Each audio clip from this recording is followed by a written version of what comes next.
السلام علیکم دوستانو. له چاودنې وروسته د پامیر او بند امیر لوبه رالنډه سوه. بند امیر پکې بریالی سو.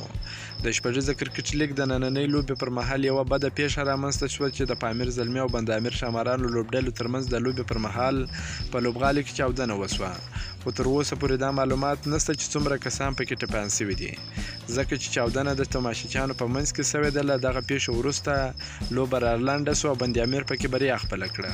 د شپږیزه کرکټ لیګ 22مه لوبه په کابل کرکټ لوبغالي کې د پامیر زلمي او بند امیر ښامارانو لوبډلو ترمنځ ترسره سوه. د لوبې په پیل کې پامیر زلمي د لوبې پچه وګټله او لومړی یې توپخانه غوره کړه. پامیر زلمي په ټاکل سوي 60 اورونو کې د 5 لوبغاړو په سوځېدو سره 150 منډې وکړې، چې له ډلې په زلزازي ښایسته په زړه پورې لوبه وکړه. 53 منډې وکړې. محمد الله او نجیب الله 40 منډې وکړې او غمیز دران 14 منډې ناسوځېدلې وکړې.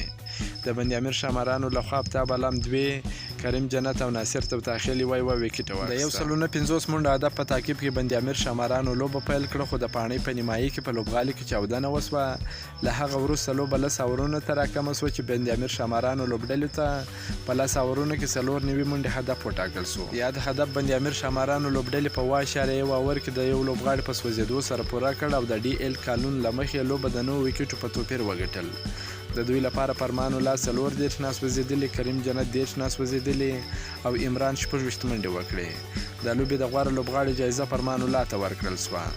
د یادولو وړ ده چې د پامیر زلمي شپږمه لوبه وه چې شپږمه ماتې یې وخوړه او تر اوسه پورې کومه بریا نه ده خپله کړې.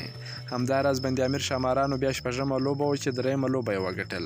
که مو دا ویډیو خوښه سوې ویډیو در سره لایک کړئ. د نور تازه معلوماتو لپاره زموږ سره اوسئ.